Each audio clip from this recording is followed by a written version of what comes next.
সংস্কার নিয়ে মুখোমুখি সরকার ও বিরোধী দল। অধ্যাদেশে পরিবর্তন হতে পারে না সংবিধান, বললেন স্বরাষ্ট্রমন্ত্রী। সংসদে সমাধান না পেলে রাজপথে নামার হুঁশিয়ারি 11 দলের। 30 পঞ্জিকা দিবসের মধ্যে যে পদ্ধতিতে জাতীয় সংসদের প্রথম অধিবেশন আহ্বান করা হইবে, অনুরূপ পদ্ধতিতে পরিষদের প্রথম অধিবেশন আহ্বান করা হইবে। আজকে 30তম পঞ্জিকা দিবস, কিন্তু এর মধ্যে এই অধিবেশন আহ্বান করা হয়নি। সংবিধান পরিবর্তন হবে এরকম কোনো বিষয় অধ্যাদেশের মাধ্যমে আসতে পারে না। সংবিধান সংস্কার পরিষদের যেখানে অস্তিত্ব না থাকায় প্রধানমন্ত্রীও সেটা পরামর্শ দিতে পারেন না রাষ্ট্রপতিকে, রাষ্ট্রপতিও সেই অধিবেশন আহ্বান করতে পারেন না, বিধায় সে করেননি। সকলের রাজনৈতিক একটা সমঝোতার মধ্যে দিয়ে সবকিছু আগানোর কথা ছিল। তো সেই সমঝোতা যদি সরকার দল বিনষ্ট করার চেষ্টা করে, তাহলে তো জনগণ তার বিরুদ্ধে দাঁড়াবে। 133 অধ্যাদেশ যাচাই করে 2রা এপ্রিলের মধ্যে প্রতিবেদন দাখিলের নির্দেশ স্পিকারের। দেখছিলেন প্রধান শিরোনাম। সন্ধ্যার সময়ের সঙ্গে আছি আমি সাইফুল রুদ্র। এবার অন্যান্য শীর্ষ সংবাদ। 4.5 দশক পর ফিরছে খাল খনন কর্মসূচি। উদ্বোধন করতে কাল দিনাজপুর যাচ্ছেন প্রধানমন্ত্রী। করবেন নানা নানির কবর জিয়ারত, নেতাকর্মীদের উচ্ছ্বাস। জ্বালানি তেলের রেশনিং তুলে নিল সরকার। রাশিয়ার তেল কিনতে আলোচনা। জ্বালানি নিরাপত্তা নিশ্চিতে প্রয়োজনীয় অর্থ বরাদ্দের ঘোষণা প্রধানমন্ত্রীর উপদেষ্টার। ঈদযাত্রায় রেলপথে ঘরমুখে মানুষের ভিড়। সময় মতো ছাড়ছে ট্রেন। বিনা টিকিটে প্রবেশে বিধিনিষেধ। ফাঁকা ঢাকায় চুরি ছিনতাই ঠেকাতে তৎপর ডিএমপি। ইরানে মার্কিন ইসরায়েল বিমান হামলায় নিহত 15। মধ্যপ্রাচ্যে যুক্তরাষ্ট্রের ঘাঁটিতে নতুন অভিযান তেহরানের। নেতানিয়াহুকে হত্যার হুমকি বিপ্লবী গার্ডের।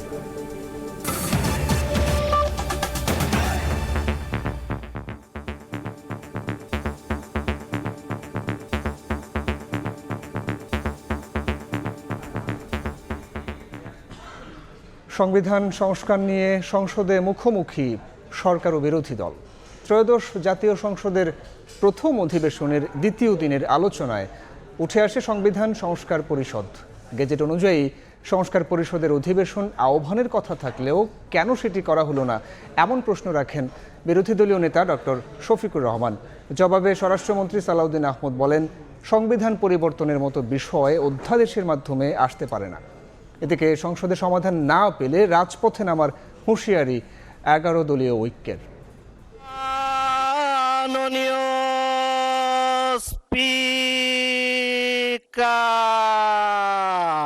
দুই দিন মুলতবি দিয়ে রোববার ত্রয়োদশ জাতীয় সংসদের দ্বিতীয় দিনের অধিবেশন বসে সকাল 11টায়। দিনের সূচি অনুযায়ী সকাল 11টা থেকে 12টা পর্যন্ত বেশ কয়েকটি মন্ত্রণালয়ের প্রশ্নোত্তর পর্ব অনুষ্ঠিত হবার কথা ছিল, কিন্তু শুরুতেই বক্তব্য দিতে শুরু করেন বিরোধী দলীয় নেতা।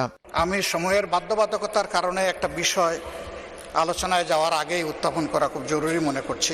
সে সময় তাকে থামিয়ে দিয়ে পরবর্তীতে আবারও সুযোগ দেবার আশ্বাস দেন স্পিকার। দিনের কর্মসূচি অনুসারে যেটি আগে নির্ধারিত আছে আমরা কন্টিনিউ করি এই প্রশ্নোত্তরকালের পরে। নির্ধারিত প্রশ্নোত্তর পর্ব শেষে বেলা 12টায় শুরু হয় জরুরি জনগুরুত্ব সম্পন্ন বিষয়ে মনোযোগ আকর্ষণ। সে সময় বক্তব্য রাখেন জামায়াত আমির। সংসদ স্বাভাবিকভাবে বক্তব্যের শুরুতেই তিনি বলেন, কথা ছিল যে পদ্ধতিতে সংসদের প্রথম অধিবেশন আহ্বান করা হবে, একই পদ্ধতিতে সংবিধান সংস্কার পরিষদের অধিবেশনও আহ্বান করা হবে, কিন্তু সেটি এখনো কেন করা হলো না সে বিষয়ে সংসদের কাছে প্রশ্ন রাখেন বিরোধী দলীয় নেতা। সংসদ নির্বাচনের ফল ঘোষিত হওয়ার 30 পঞ্জিকা দিবসের মধ্যে যে পদ্ধতিতে জাতীয় সংসদের প্রথম অধিবেশন আহ্বান করা হইবে, অনুরূপ পদ্ধতিতে পরিষদের প্রথম অধিবেশন আহ্বান করা হইবে। আমার বিষয়টা এখানেই কনসার্নের। আজকে 30তম পঞ্জিকা দিবস, কিন্তু এর মধ্যে এই অধিবেশন আহ্বান করা হয়নি। উত্তরে স্বরাষ্ট্রমন্ত্রী বলেন, সংবিধান পরিবর্তন করতে পারে এমন কোনো বিষয় অধ্যাদেশের মাধ্যমে আসতে পারে না। রাষ্ট্রপতি অধ্যাদেশ জারি করতে পারেন যখন হাউস সেশনে থাকে না, আর্টিকেল 93 অনুসারে। গণভোটের রায় যদি বাস্তবায়ন করতে হয়, সংবিধানের সংশোধন আসতে হবে। সংবিধানে যদি সেটা আমরা গ্রহণ করি, তারপরে সেই গণভোটের রায় বাস্তবায়নের জন্য তখন সংবিধান যদি এটা কন্টেইন করে ধারণ করার পরে তখন যদি পরিষদের সদস্য হিসেবে শপথ নিতে হয়, সেটা তখনকার ব্যাপার হবে। স্বরাষ্ট্রমন্ত্রীর মতে জুলাই সনদ অবশ্যই অক্ষরে অক্ষরে বাস্তবায়িত হওয়া উচিত, তবে সেটি হতে হবে সংবিধান মেনে। জনরায়কে সম্মান দিতে হবে, কিন্তু সেটা সাংবিধানিকভাবে দিতে হবে, আইনগতভাবে দিতে হবে। এখানে ইমোশনের কোনো জায়গা নেই। রাষ্ট্র ইমোশন দিয়ে চলে না, রাষ্ট্র চলে সংবিধান দিয়ে, আইন দিয়ে, কানুন দিয়ে। 133টি অধ্যাদেশ যাচাই বাছাই শেষে বিশেষ কমিটিকে প্রেরণও 2 এপ্রিলের মধ্যে এর প্রতিবেদন সংসদে দাখিলের নির্দেশ দেন স্পিকার। এদিকে অধিবেশন শেষে বিরোধী দলীয় চিফ হুইপ বলেন, সংবিধান সংস্কার পরিষদ নিয়ে সংসদের সমাধান না হলে রাজপথে নামবে 11 দলীয় ঐক্য। গণ অভ্যুত্থান হচ্ছে সংস্কারের বৈধতা, এই অন্তর্বর্তী সরকারের বৈধতা এবং এই নির্বাচনের বৈধতা। সংবিধান অনুযায়ী তো এই নির্বাচন এই সময় হওয়ার কথা ছিল না, ফলে সংবিধান অনুযায়ী অনেক কিছুই হয়নি। পরবর্তীতে এই সংসদে এসে সেটা রেটিফাই হওয়ার কথা ছিল, সকলের রাজনৈতিক একটা সমঝোতার মধ্যে দিয়ে সব কিছু আগানোর কথা ছিল।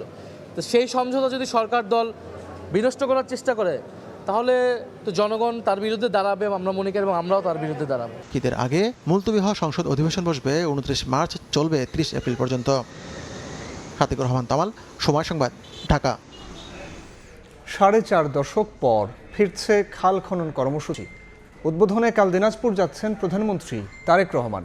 কাহারোল উপজেলা বলরামপুর শাহপাড়া খাল খনন কর্মসূচির উদ্বোধন করবেন তিনি। এদিন দিনাজপুর শহরে নানা নানির কবর জিয়ারতে অংশ নেবেন তারেক রহমান। গোলাম নবী দুলালের তথ্য ও মনজিদ আলম শিমুলের ছবি নিয়ে রিপোর্ট। প্রধানমন্ত্রী ঢাকা থেকে সৈয়দপুর এয়ারপোর্টে সকাল 10:30টায় পৌঁছাবেন। খাল খনন উদ্বোধন শেষে দিনাজপুর শহরে আসবেন।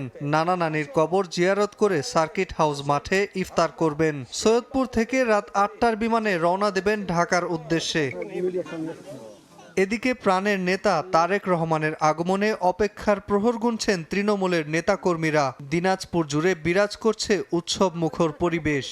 বিভিন্ন সংস্কার কাজ ইতিমধ্যে সম্পূর্ণ করতে পেরেছি। দিনাজপুর সফর নিয়ে জেলা বিএনপি সভাপতি বলেন, এই মাটিতেই প্রধানমন্ত্রী তারেক রহমানের কেটেছে কৈশোর শৈশব। শহরের বালুবাড়িতে তার মা আপোষহীন নেত্রী 3 বারের প্রধানমন্ত্রী প্রয়াত বেগম খালেদা জিয়ার জন্মভূমি। প্রাণচাঞ্চল্যতার মধ্য দিয়ে উনি আসবেন, হাজার হাজার লোক উনাকে অভিবাদন জানাবেন। প্রধানমন্ত্রীর আগমন উপলক্ষে নেওয়া হয়েছে কঠোর নিরাপত্তা ব্যবস্থা। মানুষদের কন্ট্রোল করা থেকে শুরু করে সিকিউরিটি বিষয়ে যাবতীয় বিষয় আমরা এসএসএফ এর পরামর্শেই আমরা করছি। প্রধানমন্ত্রী দিনাজপুর সফর ঘিরে নিরাপত্তায় এসএসএফ ছাড়াও গোয়েন্দা সংস্থার সদস্য এবং 3000 পুলিশ মোতায়েন থাকবে।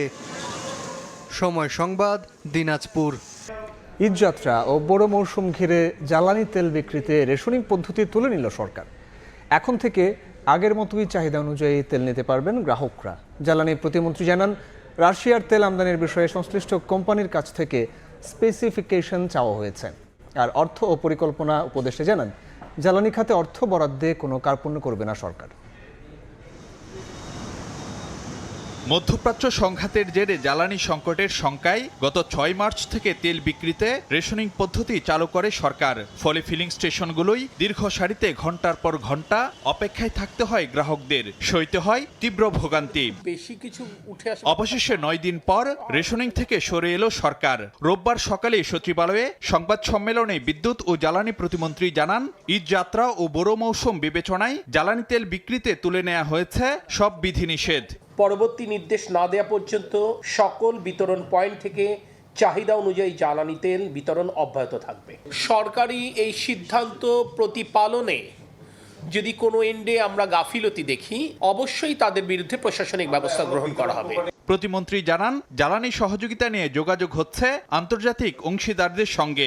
মার্কিন নিষেধাজ্ঞা শিথিল হওয়ায় তুলে ধরেন রাশিয়ার তেল আমদানিতে সরকারের অবস্থানও। এখানে আমরা দুটো বিকল্প নিয়েই কথা বলছি। এমন হতে পারে রাশিয়ান ক্রুড অয়েল অন্য কোনো দেশ থেকে রিফাইন্ড হয়ে এখানে আসবে, সেটাও হতে পারে।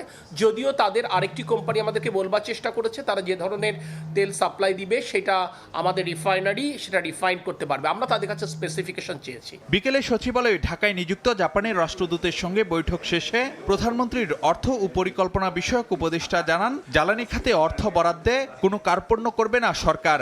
বিভিন্ন পদ্ধতিতে অর্থের সংস্থানগুলো করা হচ্ছে, সেটা বহুপাক্ষিক সংস্থা হতে পারে, অর্থাৎ হচ্ছে IMF এর কাছ থেকে হতে পারে, ইসলামিক ডেভেলপমেন্ট ব্যাংকের ক্ষেত্রে হতে পারে, নিজস্ব অর্থায়ন করতে পারে। তার মানে আমরা সচেষ্ট আছি। আমরা নিঃসন্দেহে থাকতে পারি যে জ্বালানি নিরাপত্তা নিশ্চিত করা হবে। এদিকে বিদ্যুৎ ভবনে দোকান মালিক সমিতি, ব্যবসায়ী প্রতিনিধি সহ বিভিন্ন অংশীজনদের সঙ্গে বৈঠক করেন বিদ্যুৎ ও জ্বালানি প্রতিমন্ত্রী। এ সময় নিরবচ্ছিন্ন বিদ্যুৎ দেওয়ার শর্তে 40% আলোকসজ্জা কম করার প্রতিশ্রুতি দেয় দোকান মালিক সমিতি। আমরা সকলকে অনুরোধ করব যারা অপ্রয়োজনীয় বাতি না জ্বালায়। ফারুক ভিয়া, রবিন, সময় সংবাদ, ঢাকা। 42টি জেলা পরিষদে নতুন প্রশাসক নিয়োগ দিয়েছে সরকার। রোববার স্থানীয় সরকার বিভাগ থেকে তাদের এই নিয়োগ দেওয়া হয়। স্থানীয় সরকার ব্যবস্থাকে শক্তিশালী করা এবং উন্নয়ন কর্মকাণ্ডকে ত্বরান্বিত করার লক্ষ্যে এই নিয়োগ দেওয়া হয়েছে। সরকারের এই সিদ্ধান্তের মাধ্যমে জেলা পরিষদগুলোর প্রশাসনিক কার্যক্রম আরও গতিশীল ও কার্যকর হবে বলে আশা করা হচ্ছে। প্রিয়জনদের সঙ্গে ঈদ উদযাপন করতে রাজধানী ছাড়ছে নগরবাসী। সকাল থেকেই কমলাপুর রেলওয়ে স্টেশনে ছিল যাত্রীদের ভিড়। কোনো শিডিউল বিপর্যয় ছাড়াই যথাসময়ে ছেড়ে যাচ্ছে ট্রেন। কাল থেকে যুক্ত হবে ঈদ স্পেশাল আরও 3 জোড়া ট্রেন। ইট পাথরের ব্যস্ত শহর ছেড়ে শেকড়ের টানে বাড়ি ফিরছেন মানুষ। পথের ভোগান্তি এড়াতে ঈদের কয়েকদিন আগেই ঢাকা ছাড়ছেন অনেকে। রোববার সকাল থেকেই কমলাপুর স্টেশনে যাত্রীদের ভিড়। চাপ সামলাতে নেওয়া হয়েছে 3 স্তরের নিরাপত্তা ব্যবস্থা। বিধিনিষেধ রয়েছে বিনা টিকিটে প্রবেশেও। শিক্ষা প্রতিষ্ঠান বন্ধ থাকায় অনেকেই আগেভাগে ফিরেছেন বাড়ি। উদ্দেশ্য প্রিয়জনের সঙ্গে ঈদের আনন্দ ভাগাভাগি করা। ঈদের ছুটির আগেই চলে যাচ্ছি, তো এবার তেমন একটা ভোগান্তি দেখছি না। আগে যাচ্ছি, এবার আম্মু একটু অসুস্থ, তো ভাবলাম আম্মার সাথে একটু বেশি দিন থাকি বাড়িতে। এই যানজট সবকিছু ট্রেনের টিকিটও পাওয়া যায় না, শেষের দিকে ভিড় হয় বেশি, এই জন্য একটু আগে যাচ্ছি। যাত্রীচাপ থাকলেও নেই কোনো শিডিউল বিপর্যয়, সন্তুষ্ট যাত্রীরাও। তবে কয়েকটি ট্রেনে বগি নাম্বার না থাকায় ভোগান্তির কথা জানিয়েছেন অনেক যাত্রী। ট্রেন ঠিক সময় আসছে, কিন্তু এখনো বগি নাম্বার দেয়নি। আমরা সবাই আসলে কনফিউজড, কোন বগিতে উঠবো, কখন উঠবো, কি সমাচার, কোনো কিছু ঠিক ঠিকানা নাই। টিকিট কালোবাজারির সঙ্গে কেউ যুক্ত থাকলে কঠোর ব্যবস্থার হুঁশিয়ারি রেলওয়ে কর্তৃপক্ষের। গুরুত্বপূর্ণ ট্রেনে এক্সট্রা কোচ সংযোজনের ব্যবস্থা গ্রহণ করেছেন। এছাড়া 10টি স্পেশাল ট্রেন পরিচালিত হবে, যেটা 16 তারিখ থেকে স্পেশাল ট্রেনগুলো চলাচল শুরু করবে। ঈদযাত্রার তৃতীয় দিনে কমলাপুর থেকে ছেড়ে যাবে 39টি আন্তনগরীর ট্রেন। সোমবার থেকে যুক্ত হবে ঈদ স্পেশাল আরও 3 জোড়া ট্রেন। নাইম হাসান, সময় সংবাদ, ঢাকা। ঈদে ফাঁকা রাজধানীতে চুরি ছিনতাই ঠেকাতে টহল কয়েক গুণ বাড়ানো হয়েছে বলে জানিয়েছেন ডিএমপি কমিশনার। বলেন, বাড়তি ভাড়া আদায়, যাত্রী হয়রানি রোধে তৎপর রয়েছে ভ্রাম্যমাণ আদালত। যাত্রী হয়রানি বন্ধ এবং মাত্রাতিরিক্ত বা অতিরিক্ত ভাড়া আদায় রোধে ইউনিফর্ম পুলিশের পাশাপাশি মোতায়েন থাকবে গোয়েন্দা পুলিশ। ঈদের সময় রাজধানী প্রায় ফাঁকা হয়ে যায়। এই সময় অপরাধীরা যেন কোনো সুযোগ সুবিধা না নিতে পারে, সেজন্য টহল কার্যক্রম জোরদার সহ চেকপোস্টের কার্যক্রম বৃদ্ধি করা হয়েছে। আমাদের ডিএমপি হতে নগদ অর্থ বা স্বর্ণালঙ্কার পরিবহন করার জন্য মানি এসকর্ট ব্যবস্থা চালু হয়েছে। এবার ঈদ কেনাকাটার খবর।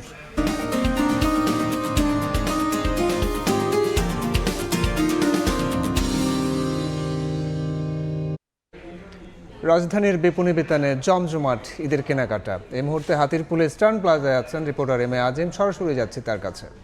আজিম,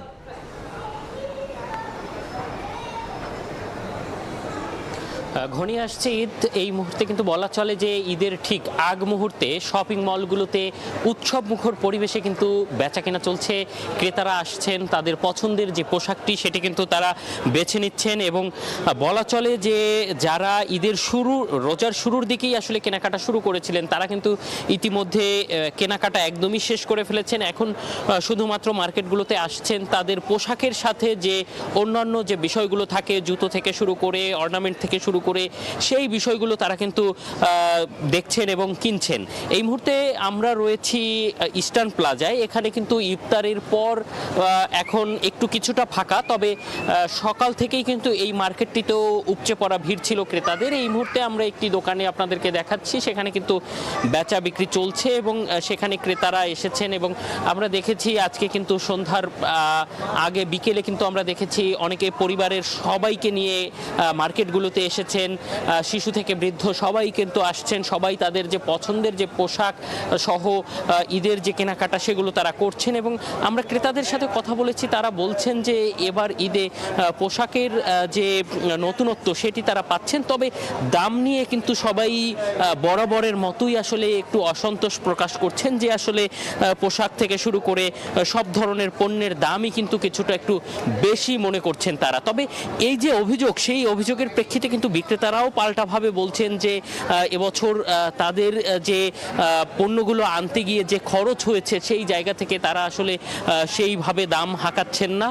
তারা বলছেন যে পোশাকের মান এবং যে আধুনিকত্ব সেটি কিন্তু অনেকটাই বেশি, এবং সে কারণেও কিন্তু তারা বলছেন যে নিত্য নতুন বা নতুনত্ব নিয়ে আসছেন তারা। সেই জায়গা থেকে আসলে ক্রেতাদের পছন্দ অনুযায়ী পোশাক তারা নিয়ে এসেছেন। সেই জায়গা থেকে দামের বিষয়টি আসলে খুব একটা মুখ্যম বিষয় না। এবং আমরা যদি এখানকার কথা বলি যে এই মার্কেটটি শুধু নয়, রাজধানীর এই মুহূর্তে সবগুলো শপিং মলই কিন্তু একদম বেচা বিক্রিতে কিন্তু খুব জমজমাট অবস্থা বিরাজ করছে, এবং প্রতিটি দোকানে কিন্তু আমরা দেখছি যে মানুষ আসছে। তবে শেষ মুহূর্তে কিন্তু পোশাকের থেকে বলা চলে যে অর্নামেন্ট এবং জুতো সহ টুপি, এবং শেষ দিকে দেখা যাবে যে ঈদের নামাজের জন্য যে প্রস্তুতি সেই জায়গাগুলোতে, সেই দোকানগুলোতে মানুষ ভিড় করবেন। এই মুহূর্তে ইস্টার্ন প্লাজা থেকে আমার কাছে এই ছিল ঈদ কেনাকাটার সব শেষ।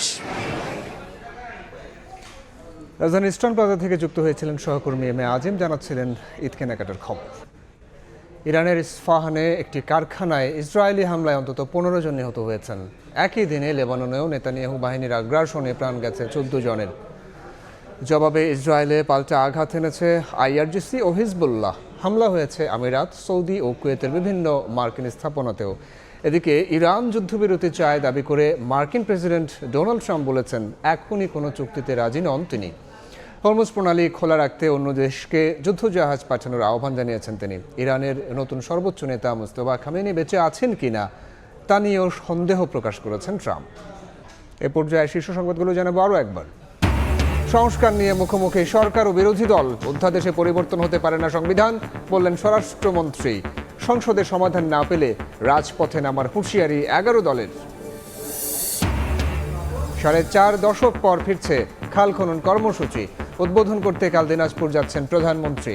করবেন নানা নানির কবর জিয়ারত, নেতাকর্মীদের উচ্ছ্বাস। এবং জ্বালানি তেলের রেশনিং তুলে নিল সরকার। রাশিয়ার তেল কিনতে আলোচনা, জ্বালানি নিরাপত্তা নিশ্চিতে প্রয়োজনীয় অর্থ বরাদ্দের ঘোষণা প্রধানমন্ত্রীর উপদেষ্টার।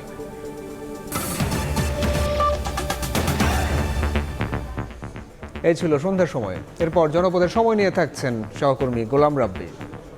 রুদ্র, আপনাকে ধন্যবাদ। জনপদের সময় নিয়ে আসছি কিছুক্ষণ পর, সঙ্গেই থাকুন সময়।